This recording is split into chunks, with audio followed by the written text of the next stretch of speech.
Bismillahirrahmanirrahim. Assalamualaikum warahmatullahi wabarakatuh. InsyaAllah hari ini kita akan sambung PDP kita masih lagi dalam tajuk nisbah trigonometri.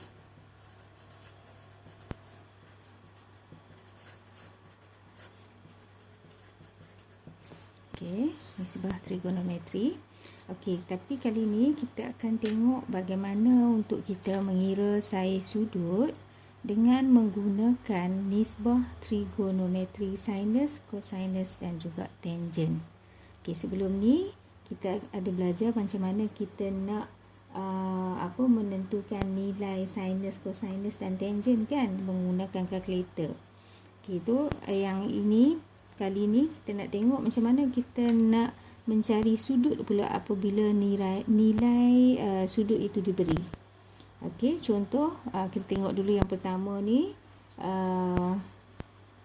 kita nak mencari sudut, saiz sudut yang berkaitan. Contoh, katakan sekarang kita nak mencari diberi sin x sama dengan 0.8377. Jadi maksud sekarang ni x inilah sudut yang kita nak cari.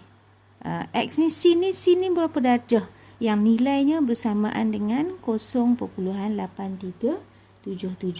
Kalau diberi sudut, okey, contoh sini kalau diberi sudut, kadang-kadang kalau kita tengok okey macam ni contoh sin 30 darjah, maka kita akan menggunakan kalkulator kita akan tekan sini sin 30 darjah. So kita tekan sin kan, kita tekan sini, okey, sin 30 sama dengan, so kita dapat nilai bagi sin 30 darjah adalah 0.5. Okey, tapi di sini sebaliknya, kita ada sin x, kita tak tahu darjahnya berapa, tetapi nilainya yang diberi di sini. Jadi yang nak dicarinya di sekarang adalah kita nak cari nilai ni, nilai x ini berapa darjah. Okey, jadi kita guna kalkulator juga, cara yang mudah. Okey, dengan iaitu kita kena reverse. Kalau nak cari nilai darjah, so kita tekan terus sin sama dengan sin 30 darjah terus dapat nilai kan. Sin 30 darjah dapat nilai 0.5. Tapi dalam kes ini sebaliknya, kita nak kena reverse. Kita tak tahu berapa darjah tapi nilai diberi. So kita akan gunakan, nak tekan reverse ni maksudnya apa? Kita akan tekan menggunakan ni. Kalau di atas ni kita nampak ada sin minus, cos minus, tangent minus, kan? Kita nampak sin negatif ni macam ni. Kalau saya besarkan di sini, dia akan tulis dalam pada kalkulator awak, sin dia buat macam ni, 1. Ataupun dia buat 1 cos 1, negatif 1. Kemudian tangent 1, dia tulis macam ni. Ini yang fungsi ini yang kita akan guna untuk mencari sudut. Okey, kalau nak cari darjah, kita akan guna biasa sin, cos dan juga tangent. Kita akan guna yang biasa. Yang ni untuk mencari nilai bagi sudut. Tetapi yang ni kita nak mencari sudut, maka menggunakan yang fungsi ni.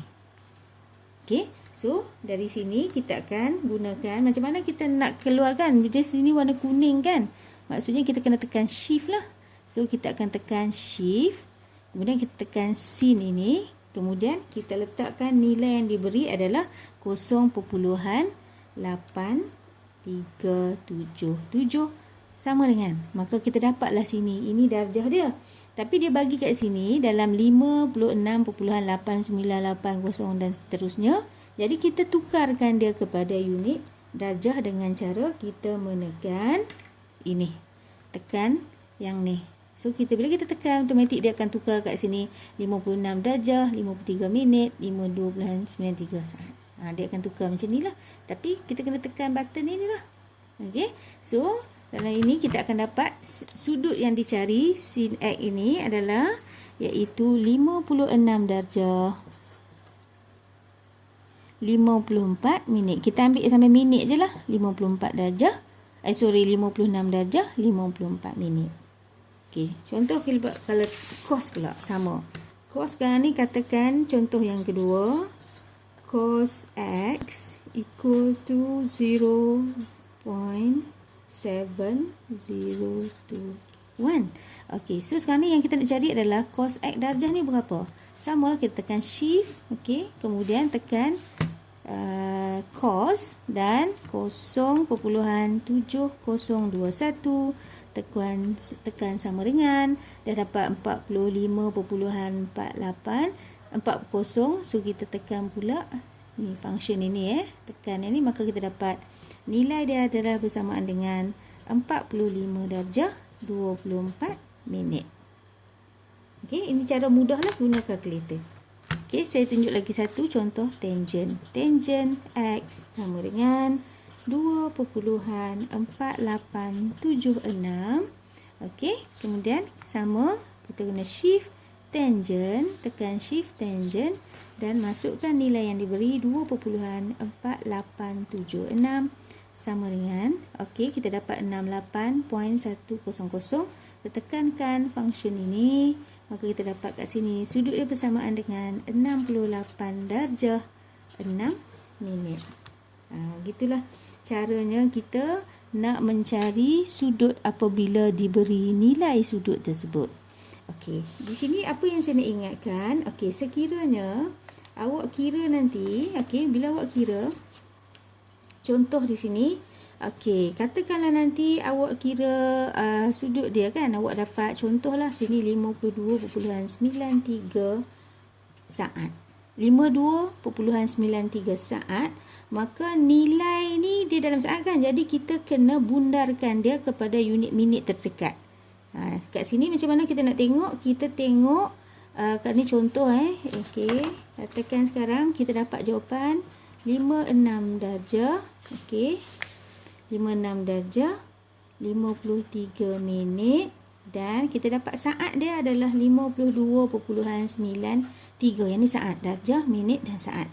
Jadi saat ini kita kena bundarkan dia kepada minit yang hampir.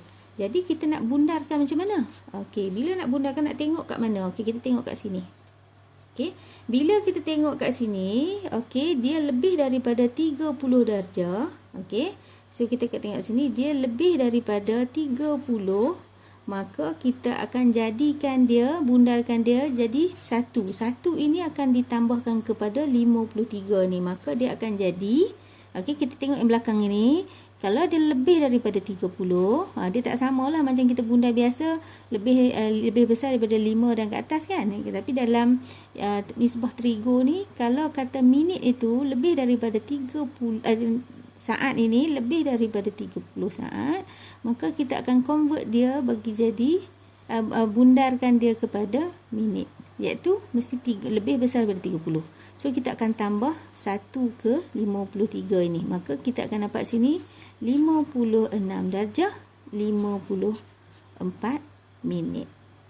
Okey, so syarat dia kat sini yang saat ni mesti lebih daripada 30. Okey, so inilah penerangan ringkas berkaitan dengan bagaimana untuk kita mencari sudut apabila nilai sudut tersebut diberi dengan menggunakan kalkulator. Okey, so sebagai latihannya, saya nak awak buat latihan nanti 5.1. Okey, uji minda 5.1 muka surat 122. Nanti saya akan letakkan dalam Google Classroom lah